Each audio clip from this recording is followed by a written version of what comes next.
Deebisho. Akkam bulti? Nagaa koodha. Akkamati garuu jirta?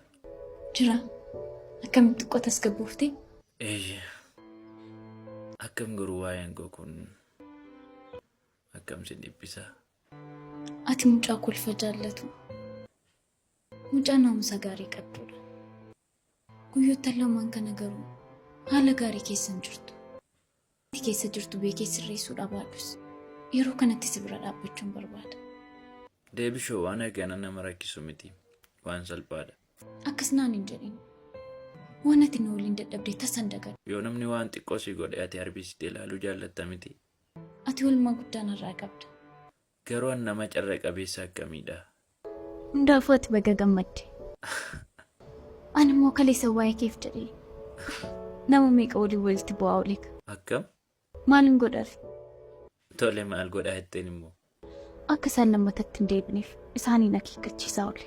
Simbirroo jaalala keen qabamuun koo garuu hin oolu. Jaalala? Siifa ta'u. Tole. Jabaadhu sin deeku.